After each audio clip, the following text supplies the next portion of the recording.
I want to begin by just going over where we'd got to last time before looking at questions about whether Fodor's approach can possibly be right. So the general approach here is what we're trying to do is explain how it is that we have reference, that we have truth and falsity in the language at all.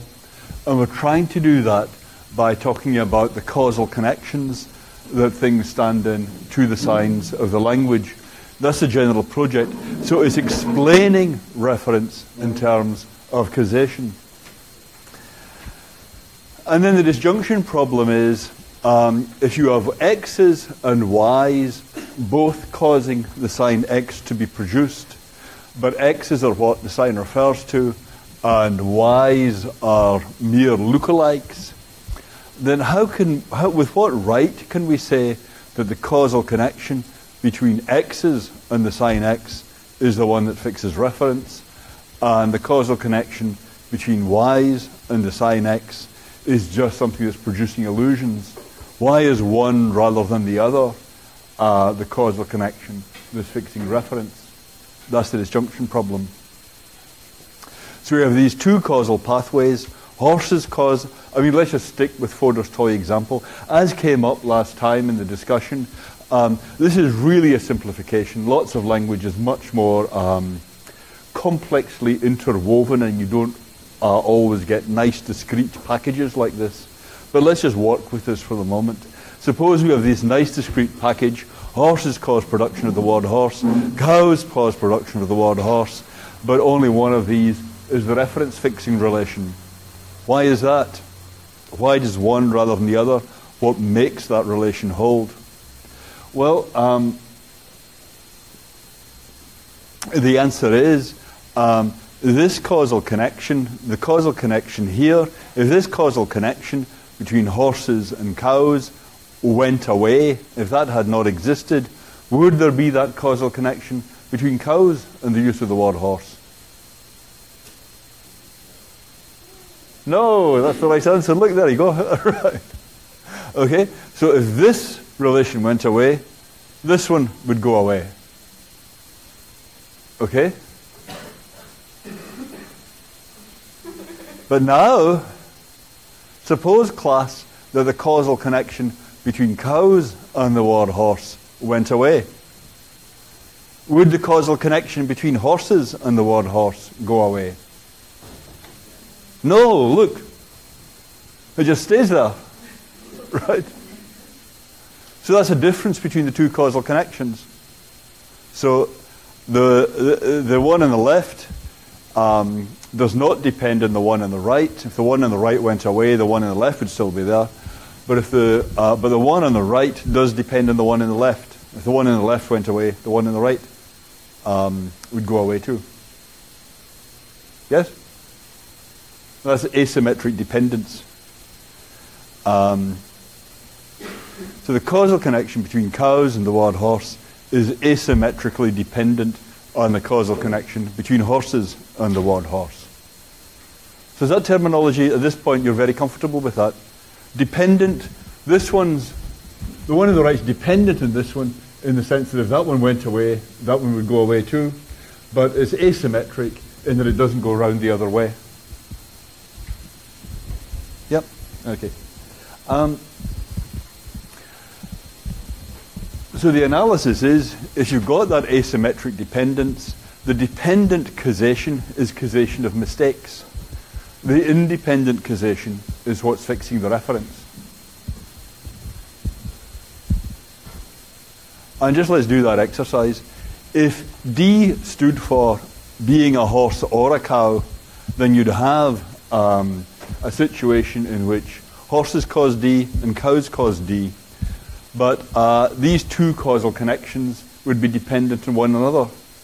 If one went away, they'd both go away. And that works either way around. Yeah? Doesn't that really work if D is an umbrella term in the sense that, like, if it's a mammal, yep. then yes, it's supposed to stop being mammals and cows. That's right, yeah. That's exactly it. That's a good example. But yeah. if it's a word that actually means horse or cow, Uh-huh. And if cows disappeared, it would still refer to horses, wouldn't it?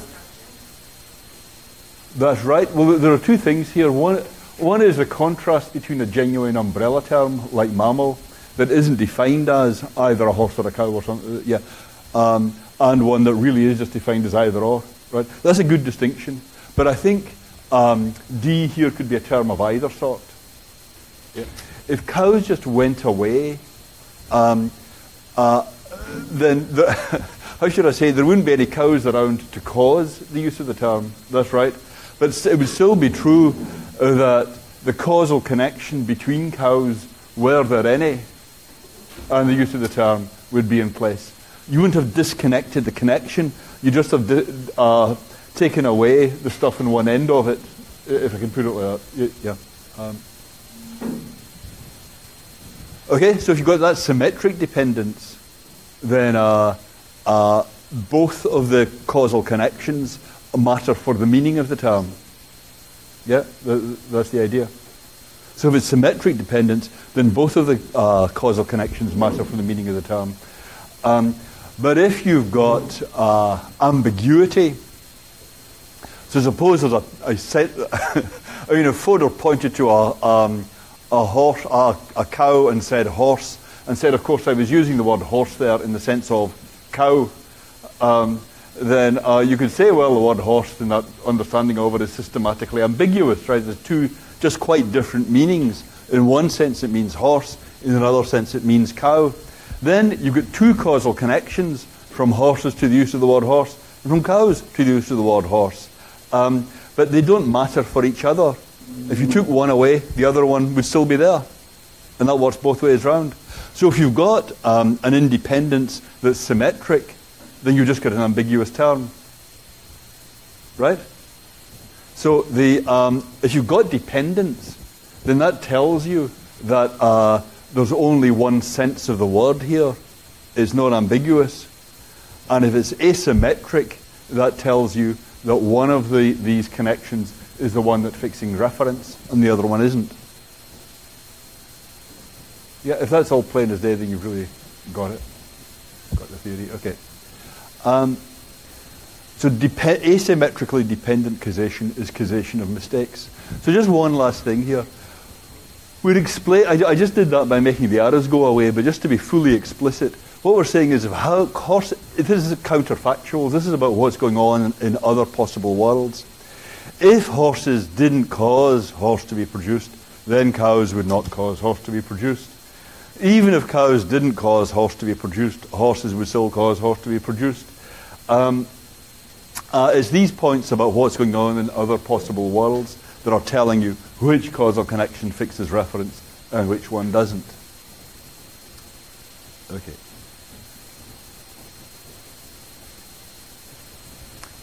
Are you absolutely at ease with that? Yep. Oh, sorry. Excuse me.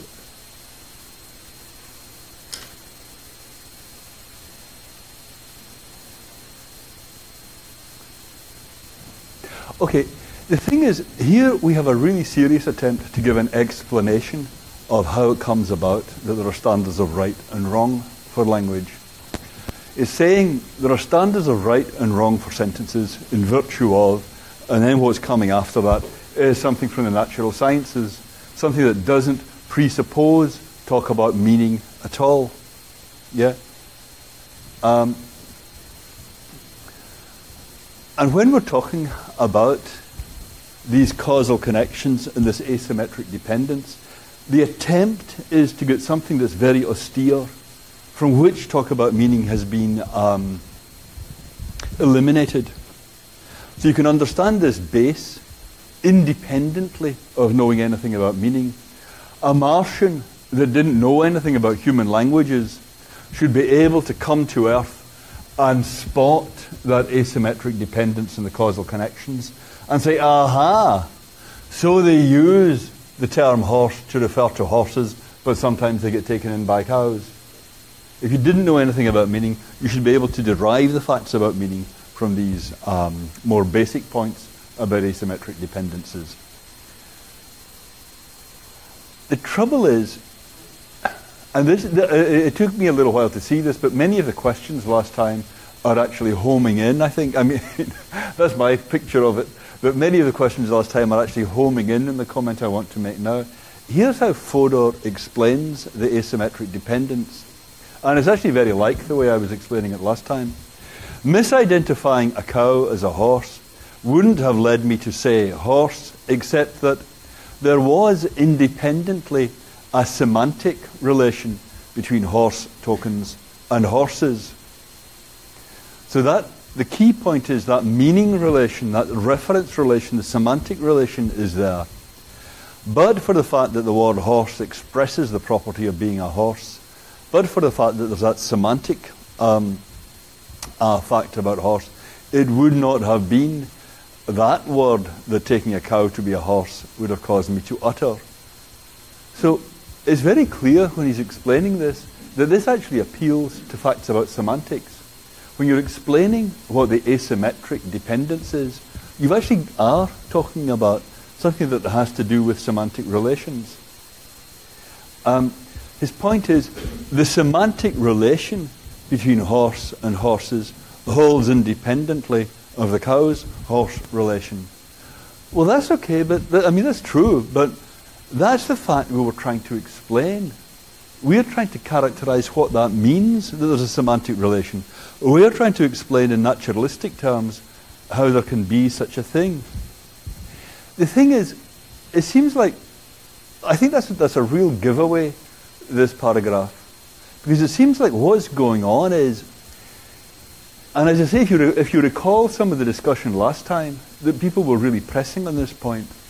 What's happening here is that given the meaning of the word horse, since the word horse has the meaning it does, it's a consequence of that if horses didn't cause the word horse to be produced, cows would not cause the word horse to be produced, because cows are coming in only as lookalikes, exploiting our understanding of horse. So it's the facts about meaning that explain the existence of these causal relations. In fact, you can only say what the causal connection is here by appealing to these points about meaning. If we're really going to be getting a deep explanation here, it should be that the facts about causation are explaining the existence of the facts about meaning. But this is round the other way. The facts about meaning explain the existence of the asymmetric dependence. And given the meaning of the word horse, if cows didn't cause horse to be produced, horses would still cause horse to be produced. That's to say, the way you now understand the word horse, you could keep that intact, even if you weren't being fooled, even if you'd improved your discrimination capacities. So, what that means is, again, that it's the facts about meaning that explain the existence of the asymmetric dependence. So the asymmetric dependencies, maybe they exist, at any rate, in these simplified models of language, but they don't themselves explain anything about meaning. They are consequences of the facts about meaning. Naturalism was trying to explain how there can be standards of right and wrong for sentences without appealing to notions like meaning. We were trying to explain how it comes about that in the world described by physics, there is such a thing as going right or wrong in your use of sentences. But all that's happening here is that we're saying, given that you're in a world where there are facts about how you go right or wrong on your use of sentences, as a consequence of that, there will be these causal relations. The idea is, if the word horse means horse and you know what's going on, that is, you know that the word horse means horse, then these things, the horses, are going to cause production of your term horse. The causal connection here is a result of the fact about meaning. And anything you can't differentiate from a horse will also cause production of your term horse. This is all that's happening here. You take the facts about meaning as basic, then you remark, given that someone knows these facts about meaning, given that someone understands the word, then there's going to be that causal connection between horses and their use of the word, and they're going to be taken in by lookalikes, but they can improve the discrimination against the of the lookalikes, so you get the asymmetric dependence. But that doesn't explain anything about how there comes to be such a thing as meaning in the first place. A slightly different way to put this point is to say, we are after all looking at counterfactuals here.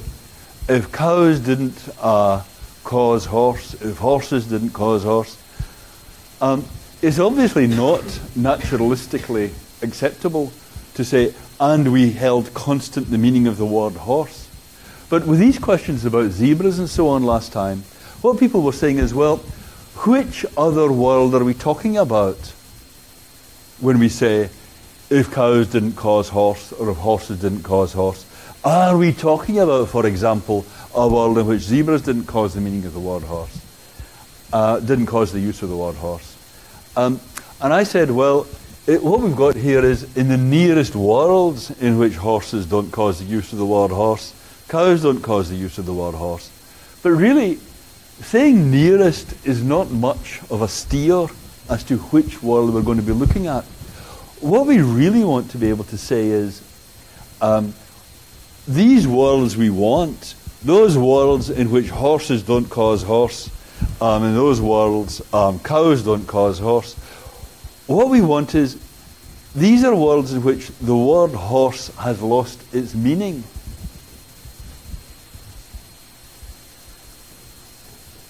We also say, in the nearest worlds in which cows don't cause horse, horses still cause horse. We want it to be that these are worlds in which the word horse has still kept its meaning.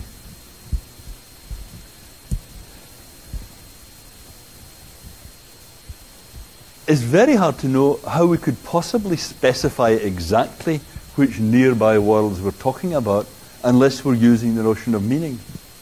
We can't even say which counterfactuals matter here. I mean, I kept saying when I was trying to make it intuitive what the asymmetric dependence is, well, if horses didn't cause the use of the word horse anymore, that could only be because the word horse had lost its meaning. And then that drives your sense as to which world you're talking about. But you're having to use the notion of meaning to explain even what asymmetric dependence is.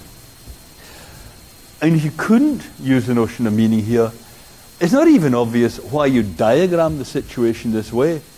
Diagramming the situation this way starts out with two causal pathways and says, well, one of them matters for reference. But if you really said, let's forget about meaning for the moment, let's just look at the hard facts, let's just look at the basis for our talk about meaning, what would you have? You just have one causal pathway by which both horses and cows cause the use of the word horse. So the whole thing is round the wrong way. There's a causal asymmetry, all right, but it can't explain the facts about meaning. Rather, the facts about meaning explain the existence of the causal asymmetry. So this way of explaining how there can be meaning in a natural world is simply hopeless.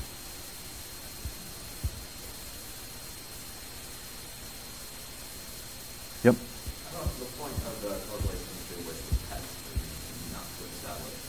How there can be meaning. Yeah. I think that's fair enough. If you read it that way, if you say, I'm going to take for granted that there is such a thing as meaning, truth, reference, and so on, and I just want to point out, here's a kind of diagnostic you could use that would be helpful in thinking about. Suppose you're facing a foreign language to translate, and you're wondering, are these remarks by the natives, are they by the indigenous population, are they expressions of mistakes, or are they getting it right? Then you could appeal to causal asymmetry as a kind of diagnostic, yeah? Taking for granted the facts about meaning. But that's really not the project here was supposed to be a lot more ambitious than that. You have to take my word for it, but if you look at the Fodor text, you'll see that right from the start, right. GSIs, is this correct? Yeah, I mean, I'd allow you to keep me honest. It seems to me that right from the word go, the problem he's trying to address there is, We live in a world that is entirely a physical world. How did this happen? Yeah, that we got language, that we got representation. And if you think about Dretske, in Dretske it's the same project. Given that all that's going on is a whole bunch of biology, where did the standards of right and wrong come from? Yeah, the idea is to get right down to brass tacks and explain the existence of right and wrong. But you're right. That's one reason this is an important idea. It's important partly because it's such, how should I say, a bald-headed attempt to go right at the problem. Yeah, and you forgive him all the simplifications if you can get the simple case right here. It would be so great to get the simple case right. Yeah. But even if it's not right, it's likely to be a valuable idea anyhow, a good piece to have in thinking about these problems, in just the kind of way you're suggesting. But that's a lot more limited than the exciting original idea. Yeah.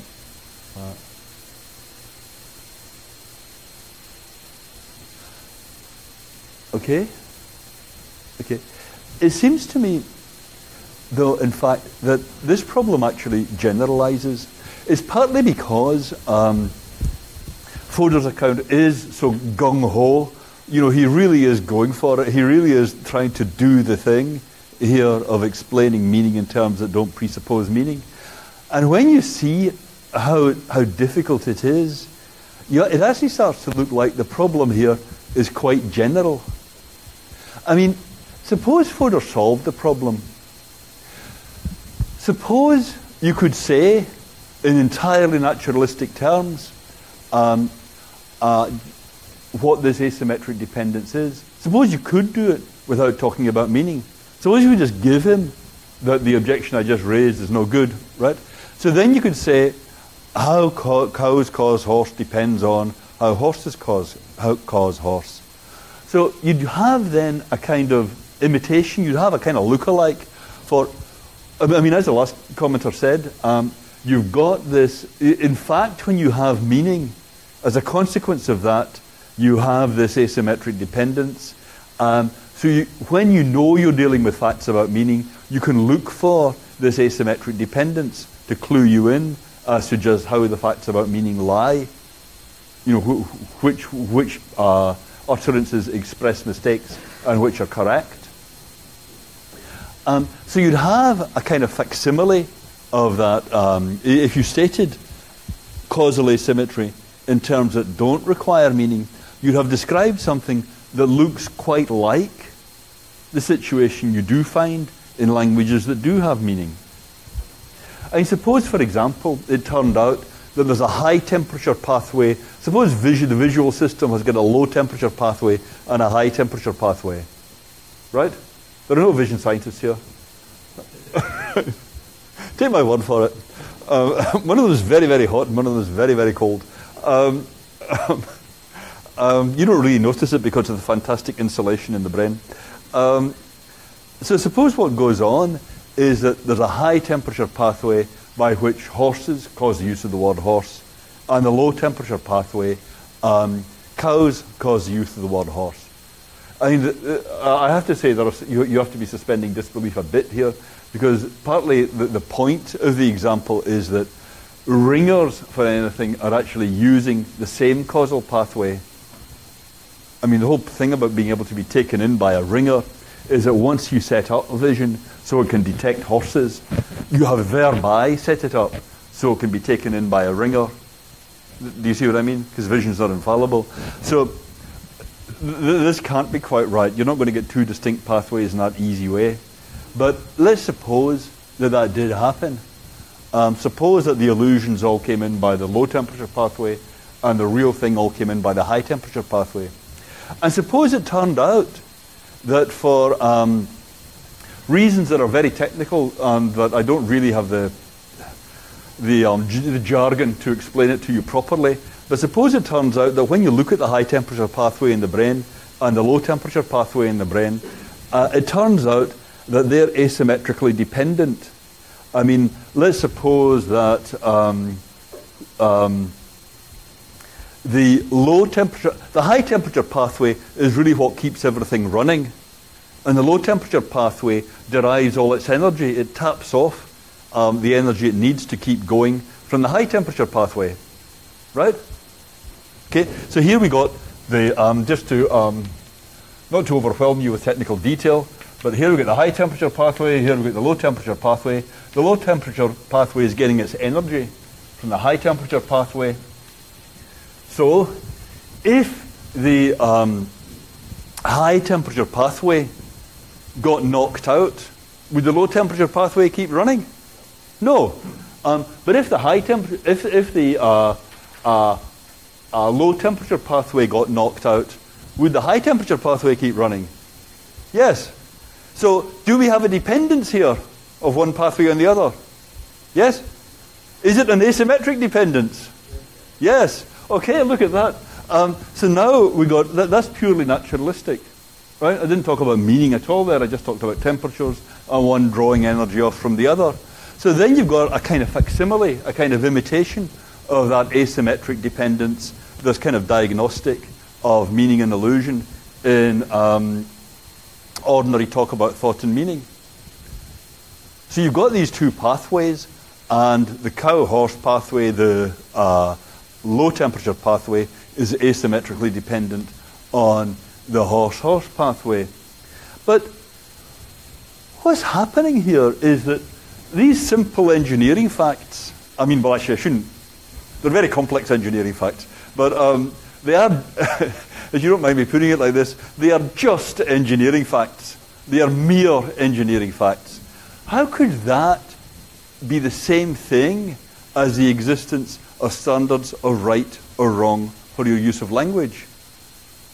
Just having that kind of structure and visual pathways in the brain wouldn't of itself mean that you had right and wrong here. So there's this kind of asymmetric dependence that does exist, that is, as someone said, diagnostic of what's going on when we have meaning, of the distinction between illusions and mistakes, but between illusions and getting it right. But merely finding a facsimile of that because of some engineering fact, that couldn't explain the existence of standards of rightness or wrongness. And it would be perfectly consistent with having a low temperature pathway and a high temperature pathway linked like that they're both getting it right, or that they're both getting it wrong.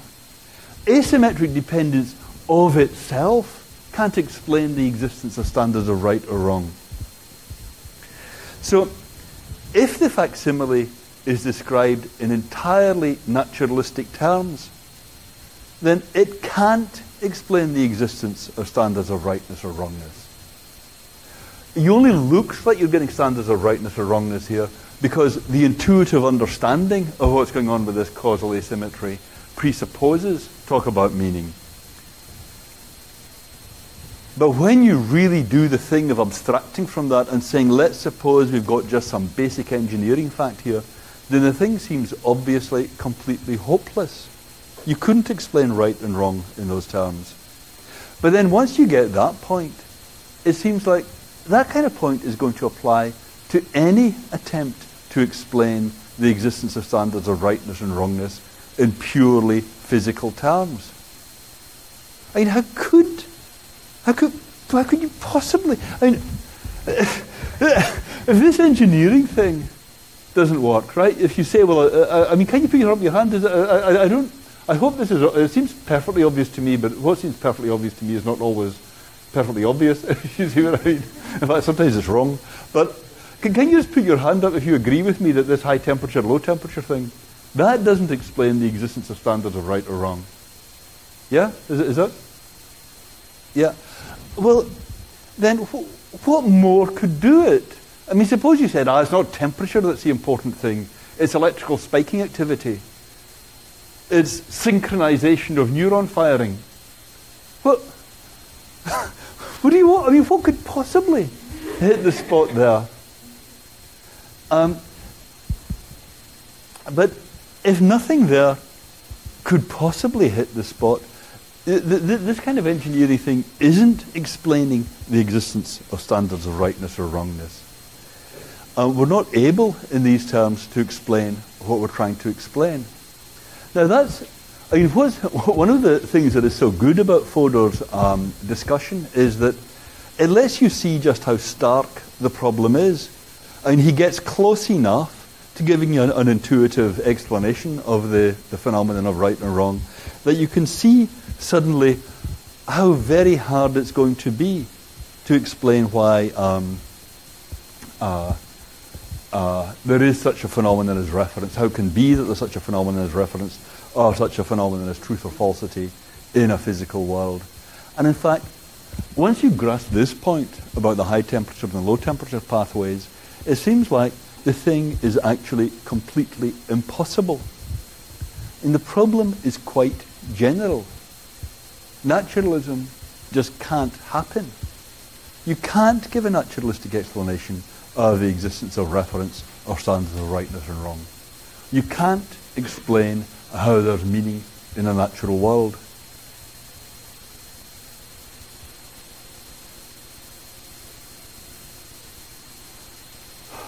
So,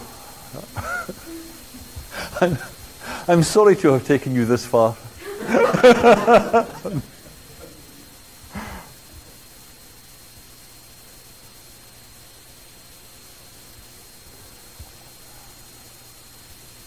Oh well. It's been fun, right? Right?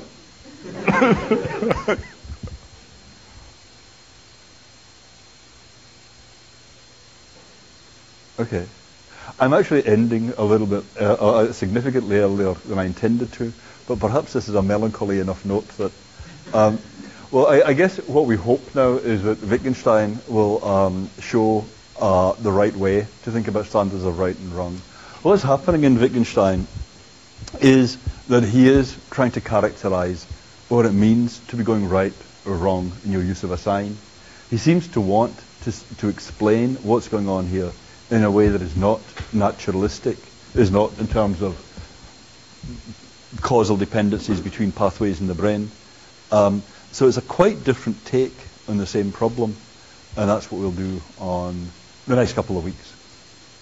Okay, thanks.